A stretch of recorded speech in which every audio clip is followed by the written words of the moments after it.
자, 이번 시리즈에서 AI 버블, 연준, 오일 쇼크, 금, 한국과 일본 증시, 전력난까지 다뤘는데요. 사실 그 모든 편의 밑바닥에 똑같은 게 깔려 있었습니다. 바로 미국과 중국의 패권 전쟁이에요. 투자의 대가 레이 달리오는 이렇게 말합니다. 미국과 중국은 이미 5가지 전쟁 중 4개를 치르고 있다. 무역과 관세, 기술과 반도체, 자원인 히토류, 금융인 달러 대 위안, 그리고 지정학인 대만이죠. 오늘은 이 5전선을 하나씩 양측의 강점과 약점을 다 보겠습니다. 핵심 질문은 2개예요. 누가 이기고 있나? 그리고 그 사이에 낀 한국은 어디에 서야 하나? 결론부터 말씀드리면 어느 쪽도 압승이 아닙니다. 양쪽 다 만만치 않은 대가를 치르고 있는 교착 상태예요. 끝까지 데이터로 따져보겠습니다. 첫 번째 전선, 관세입니다. 그런데 여기서 2026년 가장 중요한 반전을 짚어야 해요.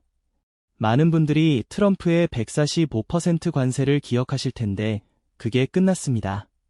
미국 대법원이 올해 2월 20일 트럼프의 핵심 관세를 6대3으로 위헌이라고 판결했어요. 대통령이 그 법으로 관세를 매길 권한이 없다는 거죠. 그래서 한때 17%까지 1930년대 대공황 이후 최고로 치솟았던 미국 평균 관세율이 지금은 11.7%로 내려왔습니다. 성과는 있었어요. 미중 무역 적자가 2020억 달러로 21년 만에 최저를 찍었으니까요. 그런데 대가도 컸습니다.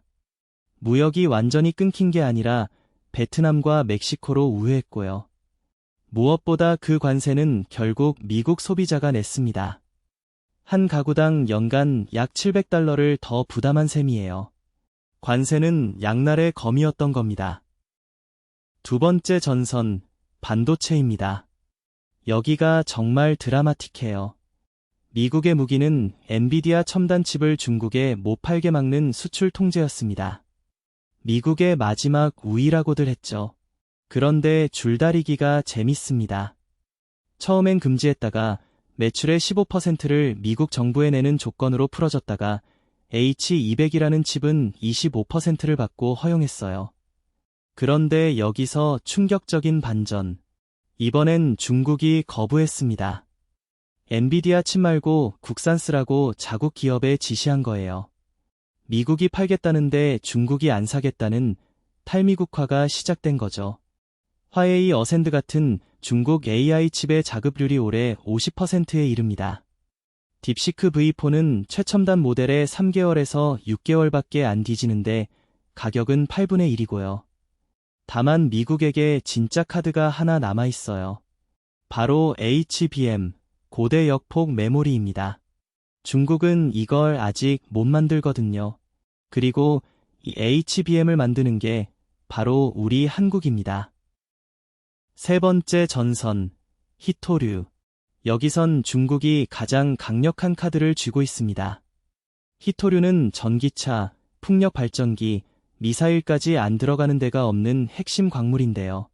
중국이 전 세계 채굴의 70%, 가공의 90%, 그리고 고성능 자석의 90%를 장악하고 있습니다. 사실상 독점이에요. 그리고 이걸 진짜 무기로 썼습니다. 2025년 4월 중국이 중히토류와 자석 수출을 통제하자 미국으로 가는 이트륨이라는 히토류가 333톤에서 17톤으로 95%나 급감했어요. 서방 자동차와 방산업체들이 생산 차질의 배급까지 걱정하는 상황이 된 겁니다. 미국도 대응에 나섰죠. 국방부가 MP 머티리얼즈라는 히토류 회사의 지분 15%를 사서 최대 주주가 됐습니다.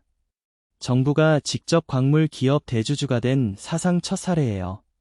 하지만 미국이 자체 자석을 본격 생산하는 건 2027년에서 28년은 돼야 합니다. 그때까진 중국이 결정적 우위를 쥐고 있는 거죠. 자, 그럼 도대체 누가 이기고 있는 걸까요? 답은 분야마다 다릅니다. 이게 균형 잡힌 시각이에요. 중국이 앞선 것부터 보죠. 전기차에서 BYD가 작년에 테슬라를 제쳤고요. 배터리는 글로벌 톱10 중 7곳이 중국 회사입니다. 태양광은 공급망의 80% 이상을 장악했고 조선은 세계 건조량의 56%예요. 드론, 전력, 히토류까지 중국이 우위입니다. 반면 미국이 앞선 것, 가장 앞선 AI 모델과 최첨단 반도체는 여전히 미국이고요. 달러는 전 세계 외환 거래의 89%, 준비 통화의 57%를 차지합니다. 세계에서 가장 크고 깊은 자본시장, 시총 69조 달러도 미국이에요. 올해 AI에 쏟아붓는 8천억 달러의 화력, 그리고 동맹 네트워크도 미국의 강점이죠. 그러니까 중국이 다 이긴다도, 미국이 다 이긴다도 틀렸어요. 제조와 자원은 중국, 첨단 기술과 금융은 미국. 서로 다른 전장에서 우위를 나눠 가진 겁니다. 네 번째 전선, 대만. 여기가 가장 위험한 화약고입니다. 왜냐면 반도체 때문이에요. TSMC라는 대만 회사 한 곳이 세계 최첨단 칩의 약 90%를 만듭니다. 그래서 실리콘 방패라는 말도 있죠. 대만을 건드리면 전 세계 반도체가 마비되니까요. 블룸버그 이코노믹스는 대만에서 전쟁이 나면 첫 1년에만 세계 GDP의 9.6%, 10조 6천억 달러가 증발한다고 분석했어요. 코로나나 2008년 금융위기보다 큰 충격입니다. 모두가 패자가 되는 거죠. 실제로 중국은 봉쇄 훈련을 하고 미국은 대만에 110억 달러어치 무기를 팔며 긴장이 높아지고 있고요. 그런데 여기서 균형을 위해 꼭 짚을 반전이 있습니다. 올해 3월 미국 정보당국이 중국은 2027년에 침공할 계획이 없고 정해진 시한도 없다고 평가했어요. 흔히 말하는 2027년 위기설을 미국 스스로 완화한 겁니다. 전쟁이 임박했다는 공포는 과장일 수 있다는 거죠. 그럼 역사는 뭐라고 할까요? 여기 유명한 개념이 있습니다. 투키디데스 함정이에요. 하버드의 그레이엄 앨리슨 교수가 분석했는데 역사상 떠오르는 힘이 기존 패권국에 도전한 16번의 사례 중에 무려 12번이 전쟁으로 끝났다는 겁니다. 그래서 미중도 위험하다는 거죠. 그런데 여기서 핵심을 놓치면 안 됩니다. 앨리슨 본인이 전쟁은 불가피하지 않다고 강조해요. 16번 중 4번은 평화로웠거든요. 20세기 초 미국이 영국을 추월할 때처럼요. 이 개념의 목적은 전쟁을 예언하는 게 아니라 피하자는 거예요. 그리고 중요한 건 양쪽 다 치명적 약점이 있다는 겁니다. 중국은 인구가 4년째 줄고 청년 실업과 부동산, 지방 부채에 시달려요. 피크 차이나 중국의 정점이 지났다는 말까지 나오죠. 반대로 미국은 국가 부채가 39조 달러고 이자가 국방비를 넘었고 정치는 양극화됐습니다. 둘 다 상대를 압도할 만큼 건강하진 않은 거예요. 자, 그래서 가장 중요한 질문. 이 사이에 낀 한국은 어떻게 해야 할까요? 한국은 가장 위태로운 자리에 있습니다. 안보는 미국에, 경제는 중국에 의존하는 양다리의 고통이죠. 특히 반도체에서 직격탄을 맞고 있어요. 삼성의 시안 공장, SK하이닉스의 우시 공장이 사실상 인질이 됐습니다.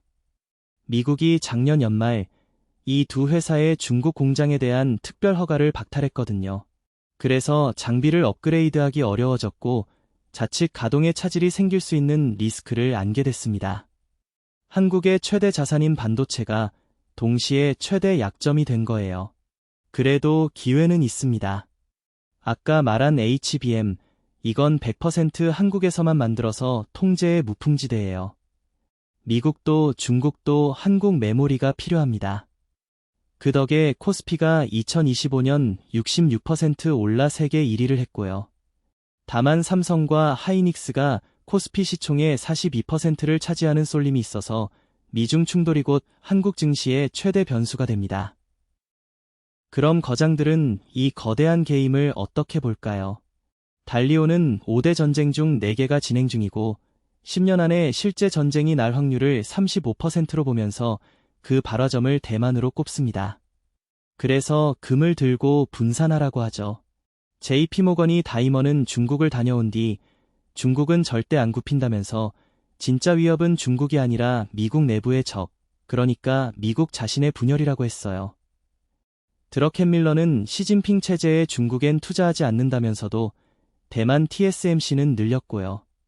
버핏은 아예 대만 지정학 리스크 때문에 TSMC 지분을 산 지 6개월 만에 다 팔아버렸습니다.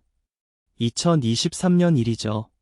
데이비드 테퍼는 2024년에 중국 다 사라고 했다가 무역전쟁이 격해지자 차익 실현하고 줄였고요. 정답은 없습니다. 다만 대가들의 행동에서 공통점이 보여요. 한쪽에 다 거는 게 아니라 분산하고 금을 챙기고 지정학 리스크를 무겁게 본다는 겁니다. 자, 이제 정리하겠습니다. 미중 패권 전쟁, 누가 이기고 있을까요? 제 결론은 이렇습니다. 어느 쪽도 이기지 못했고 둘 다 대가를 치르고 있다. 미국은 관세로 무역 적자를 줄였지만 대법원에서 패소하고 소비자가 비용을 냈어요. 중국은 희토류로 반격했지만 성장률은 사상 최저로 떨어졌습니다. 반도체에선 미국이 통제하자 중국이 거꾸로 자급의 속도를 냈고요. 제조는 중국, 금융과 첨단 기술은 미국. 서로 급소를 쥔 채 누구도 먼저 칼을 휘두르지 못하는 교착 상태인 겁니다. 그래서 우리에게 주는 교훈. 첫째, 이건 단기 이벤트가 아니라 수십 년갈 구조적 대결입니다. 그러니 한쪽의 압승에 베팅하지 마세요. 둘째, 한국은 반도체라는 칼날 위에 서 있어요. 기회이자 위험입니다. 셋째, 거장들처럼 분산하고 금 같은 안전자산을 챙기고 대만 같은 지정학 변수를 꾸준히 지켜보는 겁니다. 이렇게 해서 매크로 시리즈 10편을 마칩니다. AI 버블부터 미중 패권까지 결국 이 모든 게 하나로 연결된 거대한 그림이었어요. 끝까지 함께 해주셔서 진심으로 감사하고요. 다음에 또 새로운 이슈로 찾아오겠습니다.